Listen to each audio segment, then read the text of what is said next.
Jā, tātad pirms mikrofona pārbauda.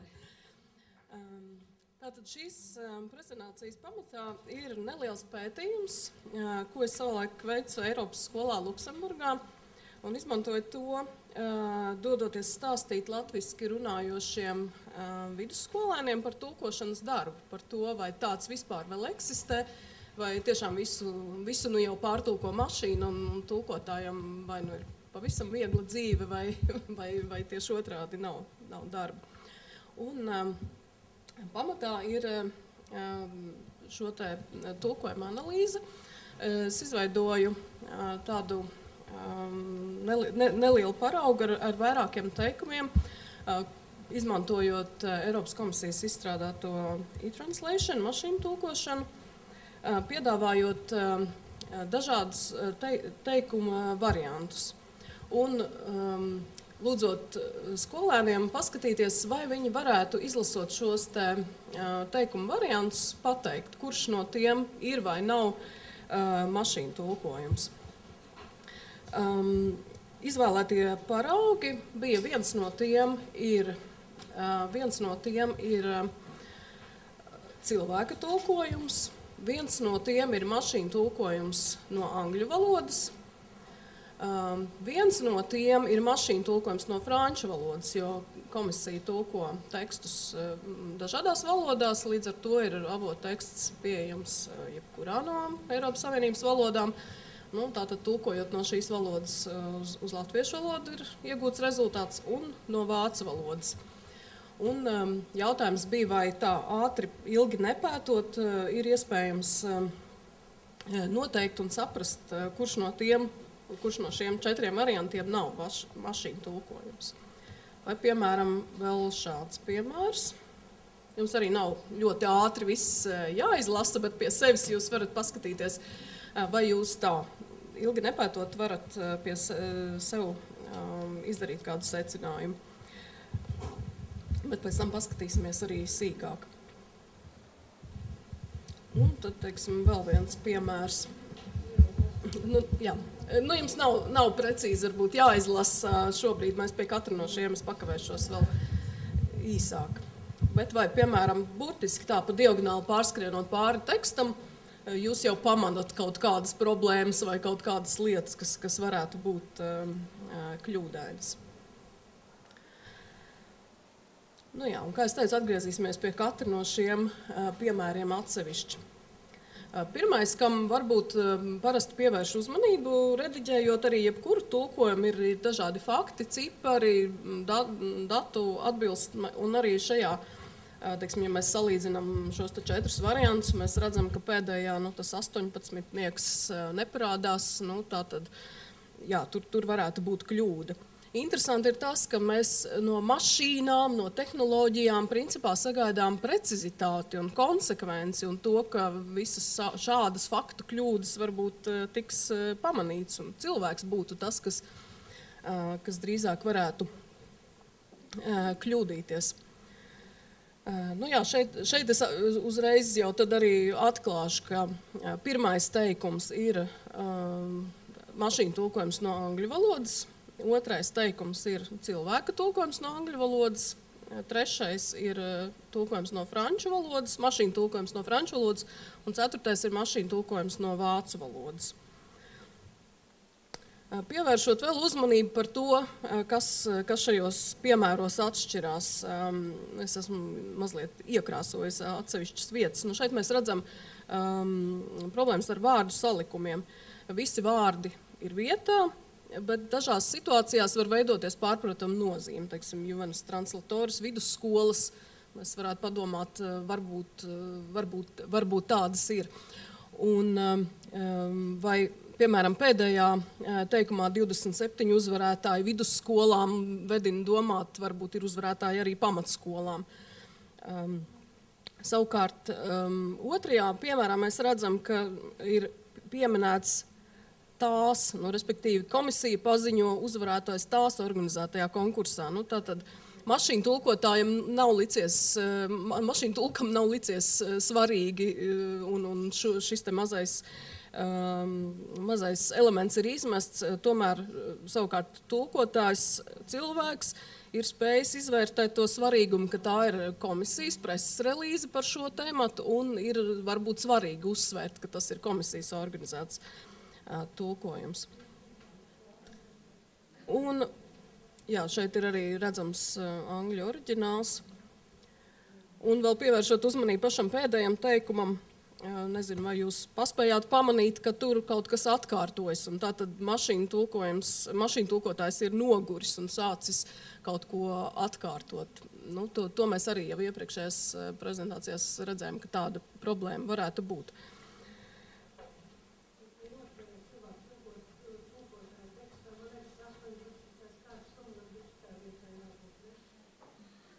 Jā, protams, mēs neapspriežam to, ka arī jebkuru tulkojuma redakciju mēs varam uzlabot un vēl rediģēt un vēl papildināt. Arī šeit, protams, ir jāņem vērā, ka šis arī cilvēku radītais tulkojums ir bijis ļoti ātrs, jo tas dokuments ir vajadzīgs tūlīt, un tas ir tas, ko cilvēks spēj izdarīt īsā brīdī. Es, protams, pievēršu uzmanību tām lietām, kas ir atšķirīgas.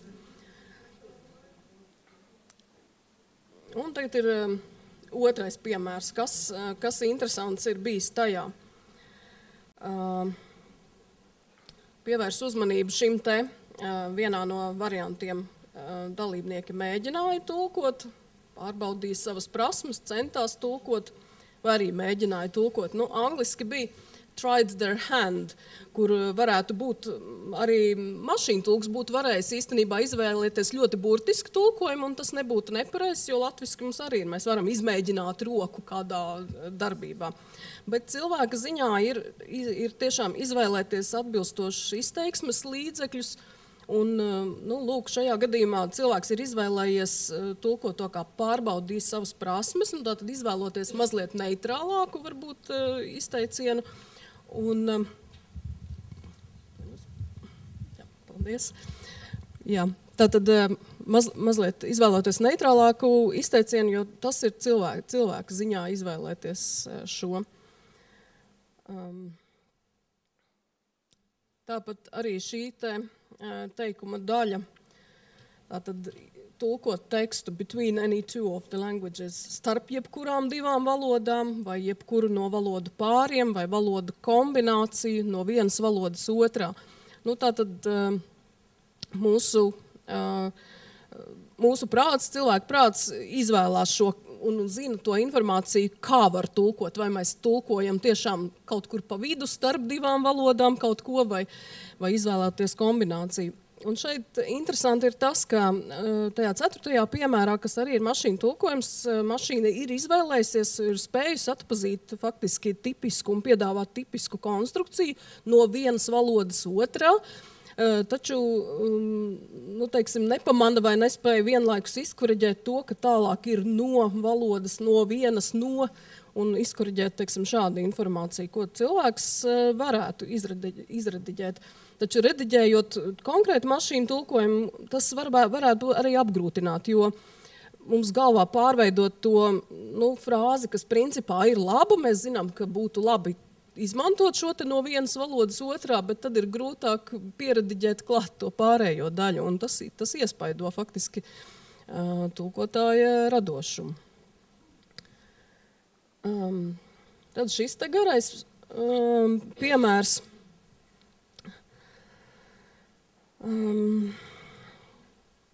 Jā, pirmais, ko mēs varbūt pamanām, ir šie te valodu pāri. Mēs redzam, ka ir kaut kas ar defisēm, poļu, sloveņu, dāņu, rumāņu, somu, bet tad redzam, ka poļu, portugāļu ir atdalīts vienkārši ar komatiem. Atkal ir tas, ka no mašīnas mēs varbūt tā kā gribētu sagaidīt to konsekvenci, ja tur ir angliski bijis vienādi, tad kāpēc pēkšņi ir jāpārmetas uz citu šo te?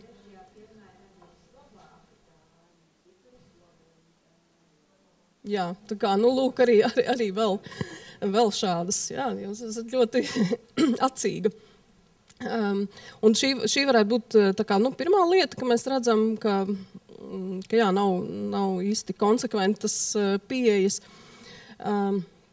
Bet vēl runājot arī par šiem te valodu pāriem, mēs redzam, ka, ja pavirš un mehāniski virknē vārdus, nu tad arī var mainīties nozīme. Mēs redzam, ietvēra arī valodu pārus, un tad teiksim, tādas kombinācijas, nu tā tad varēja arī nebūt pāri, varētu būt arī citās kombinācijās, un ja mums nav šīs te defisis iztrūks, tad nu, īsti nevaram saprast. Katrā ziņā vēstījuma veidošana pilnīgi noteikti ir cilvēka darbības joma. Ja šeit, ja mēs lasam visu šo te teikumu kopumā, un kas tad bija īsti angliski, protams, ja mēs skatāmies un izlasam atsevišķi angļu valodai ir svarīga nozīme, vai liela nozīme ir angļu valodai, mēs zinām, jā, nu, protams, pasaulē angļu valoda dominē, un tas ir svarīgi, un tas tā kā tāds neapšaubāms fakts, līdz ar to mēs izlasam un pieņemam šo teikumu. Taču, apskatoties visu šo te frāzi kopumā, mēs pamanām, ka ir tomēr bijusi kaut kāda konkrēta doma, un tā nav vienkārši runa par angļu valodas svarīgumu, ir runa par informāciju šajā te attiecīgā Juvenis Translatoris kontekstā, šī konkursa kontekstā, un arī tulkotājs ir pievienojis arī to savu zināšanu vai informāciju par to, ka, lūk, komisijā lielākā daļa arī tekstu oriģinālu tekstu ir angļu valodā un tiek tulkots uz visām citām valodām, un citu valodu kombinācijas ir nu, daudz eksotiskāks, un tāpēc ir interesanti pieminēt, piemēram, tur rumāņu, somu valodu kombināciju kā kaut ko neparastu. Mašīnai tas ir nu, pilnīgi vienalga, vai tur ir tāda vai vēl cita kombinācija. Un tas arī apliecina to, kā kādreiz tulkošanas studijās mums teica, ka pārtulkojiet to, ko es biju gribējis teikt, nevis to, ko es pateicu. Tā kā, nu, tas tiešām ir cilvēka pārziņā. Tad īsi vēl par dažām īpatnībām. Tātad šeit, piemēram, ir virsraksti, kur būtu vienkārši teikums nav īss, bet problēma radīja tas, ka ir pārnesums jaunā rindā. Un mašīnu tulkotājs attiecīgi to nav uztvērs un atpazīst. Tieši tāpēc, piemēram, franču valodā ir jaunā rindā tas ES 24. gads, tāpēc, ka tie bija pēdējie vārdi tur attiecīgajā. Vai pavisam dīvaini ir sanācis no vācu valodas par pirmajiem cilvēkiem, tādēļ, ka vācu tulkotājs jau bija izvēlējies mazliet citu sinonīmu, lai šo virsrakstu padarītu interesantāku. Līdz ar to, mašīna nespēja vizuāli izvērtēt, ka šīs rindiņas sadarās kopā, un arī šo te ir grūti izlabot, ja mums nav oriģināla. Un savukārt tulkotājiem, ir izpratne par to, ka kāda veida kļūda tur ir. Tad ātri daži vēl piemēri par to, kur ir īstenībā gandrīz labi. Mēs redzam, ka teikuma sākums faktiski visiem ir ļoti līdzīgs, bet atkal ir tās nelielās smalkās nianses, kas atšķir tulkotāju no mašīnu tulka. Šeit, piemēram, ir special mentions, kas ir pārtulkots kā atzinības raksti, atkal ņemot vērā mūsu īpašās zināšanas par to, kas tur ir bijis domāts. Arī tulkotāja ziņā ir izvēlēties emocionālo intensitāti šajos piemēros. Piemēram, ir iespaidīgais darbs, izcilais darbs. Nu, tā tad mēs izlemjam, vai šajā konkursa kontekstā, kurš no tā iedars labāk.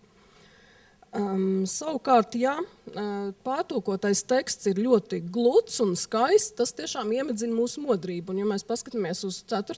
teikumu, tur ir uzvarētāja teksts par katru Eiropas Savienības valsti, kas ir pilnīgi normāls latviešu teikums, varētu tā arī būt, tikai zinot par to, kā tas konkurss norit un kas tur vispār šajā pasākumā ir. Ir skaidrs, ka pirmkārt, ja tas teksts vai tulkojums ir uzvarējis, tad tas noteikti nav teksts par katru valsti.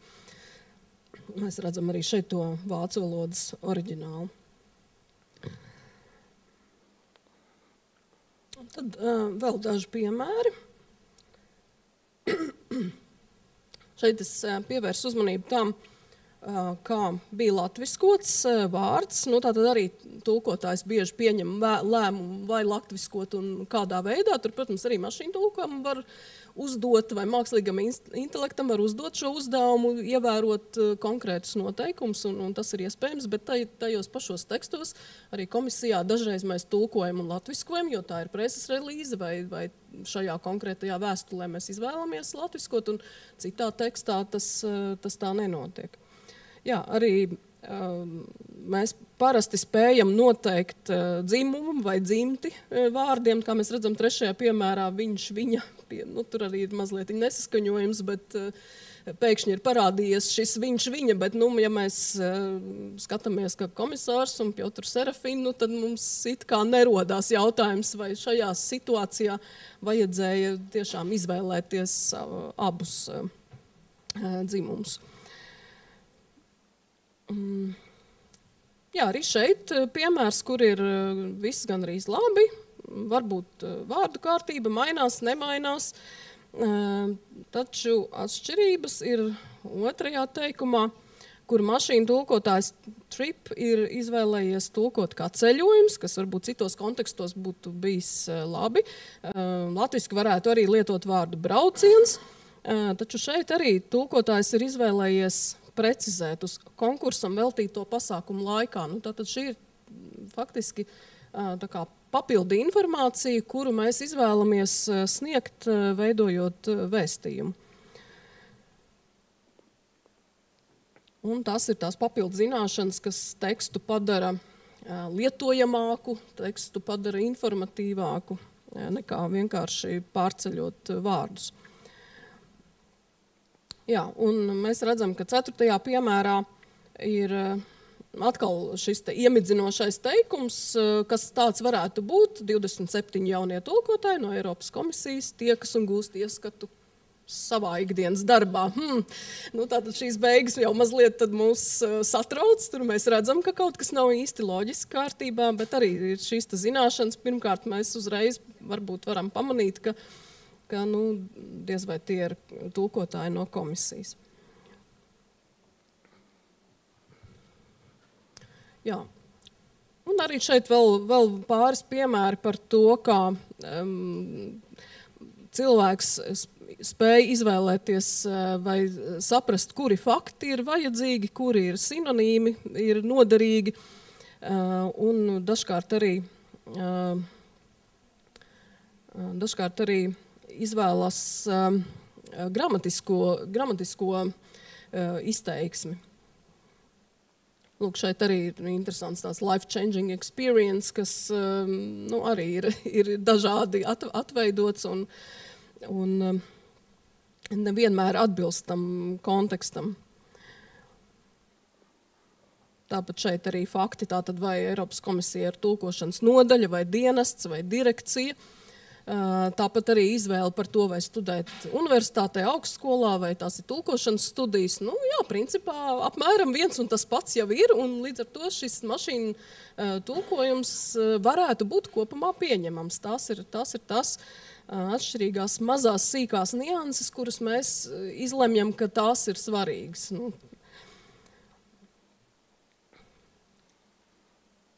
Nu jā. Un tad pašā noslēgumā no šīs pašas preses relīzes citāts, kas faktiski arī kalpoja manas prezentācijas nosaukumam par to, ka jaunas valodas apguve atver prātu un paplašina redzesloku. Nu, tur mēs arī redzam, ka ir mašīnu tulkojums ar šo te teikumu, ko pats cilvēks ir izvēlējies šeit nebūt liekvārdīgs, drīzāk lakonisks, kur citos gadījumos varbūt ir bijis otrādi.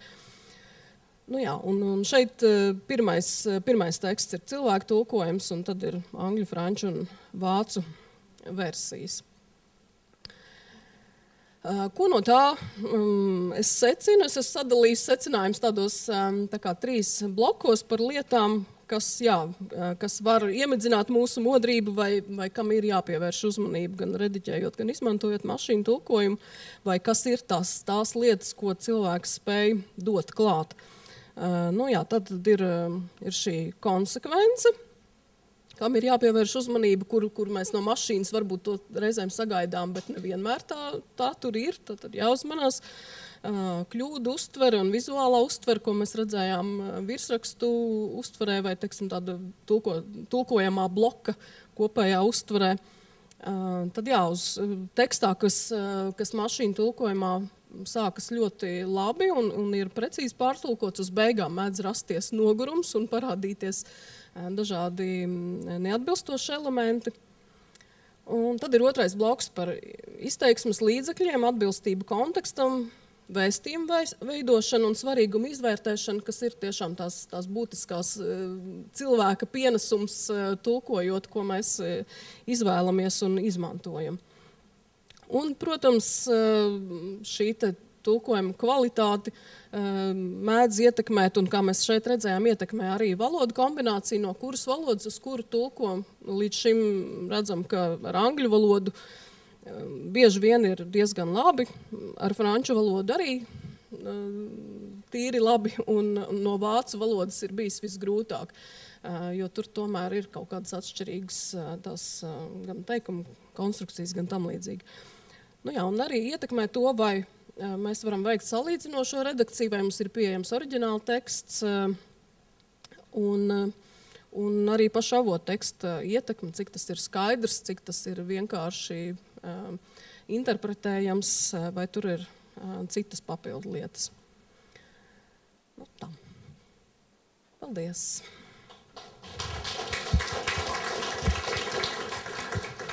Paldies, Iveta! Kādi jautājumi vai komentāri?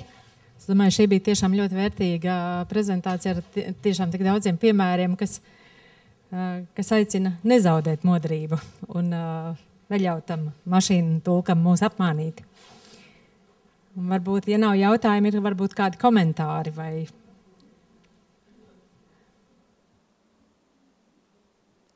Viena roka ir. Nu, ja neviens cits nekomentē, vienkārši ienāca prātā, ka tomēr tulkojot, nu kā es arī to piedzīvoju, es esmu droši vien viss, kas piedalās, kad tulkojot uz to latviešu valodu, reizēm mēs uzlabojam to tekstu. Bieži īstenībā. Un atliek domāt, vai oriģināla valodās, vai viņi ir domājuši par to labskanību. Jo, piemēram, es skatījos vienā no pēdējiem piemēriem, tur bija atkārtojošas kultūras un tam līdzīgi. Nu, tas jau viss ir oriģināla valodā. Diez vai tur arī tās daudz šie vairāk reiz lietotie vārdi ir domāti.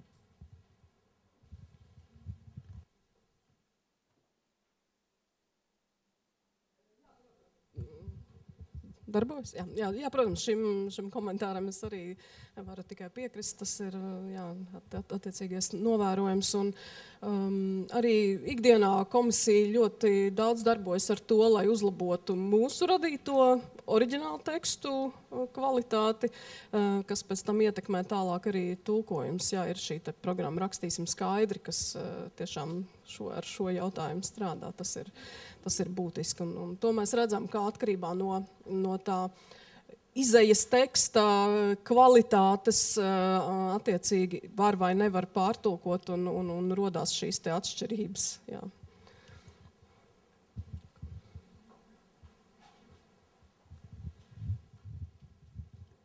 Jā, lūdzu. Es gribēju pārjautāt par tiem izejas tekstiem, tā kā jūs tur esat visi, var teikt, viens otram blakus nosacīti, ja, tie, kas rada tekstus, tie, kas pēc tam ir spiesti viņus tulkot. Cik jums liela ietekme ir uz tiem sākotnējiem tekstiem un šī atgriezeniskā saite, jo, piemēram, kaut kā jaunas direktīvas regulas, kad nāk jums priekšā, uzreiz jau redzēt, ka tur gribētos skaidrākas definīcijas, ja, konsekvenci tādos un tādos terminu lietojumos. Kāda notiek tā kvalitātes kontrola tā teksta tapšanas stadijā un cik liela ir tā sasaist un atgriezeniskā saist un ietekme? Jā, nu tas arī, protams, ir atkarīgs no situācijas, un arī mums pa laikam darbojas šīs te ātri, labi, lēti princips, kad jāizvēlas tikai divus, un daudz teiksim, dokumenti top ļoti lielās slodzes, ļoti liels slodzes apstākļos, jo darbinieku skaitu mums, diemžēl, nepalielina. Drīzāk samazina, un tas noteikti arī ietekmē darba kvalitāti un iespēju izmantot visas šīs brīnišķīgās iespējas.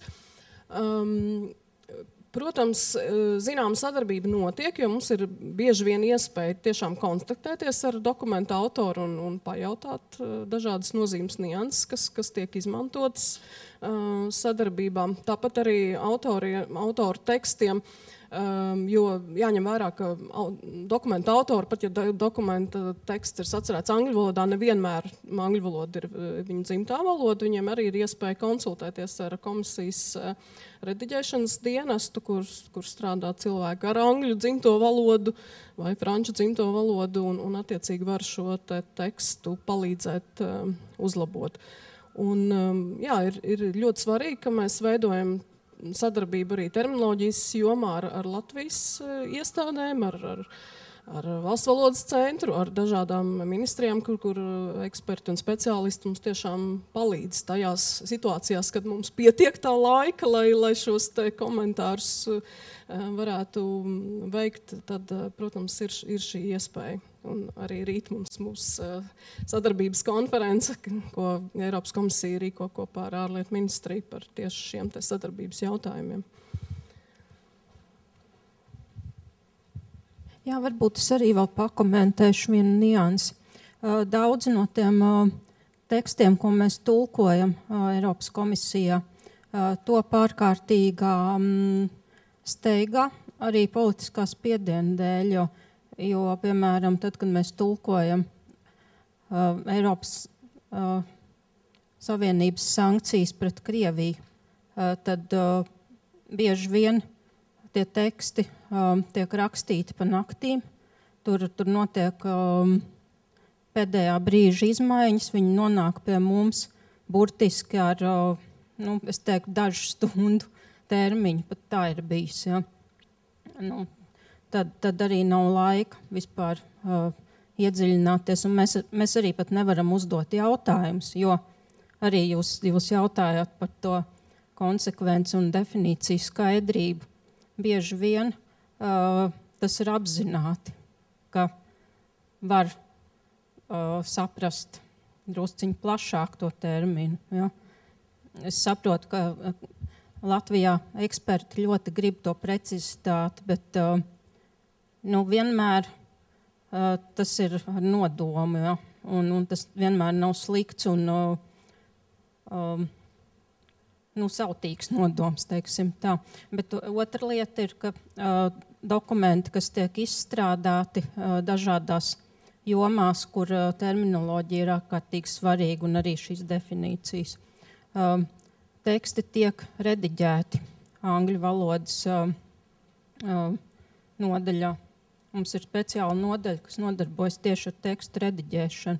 Un mums ir arī kvalitātes kampaņa Eiropas komisijā Rakstīsim skaidri, kur mūsu dienesta cilvēki iet un izglīto pārējos komisijas dienestus par tekstu skaidras rakstīšanas nozīmi.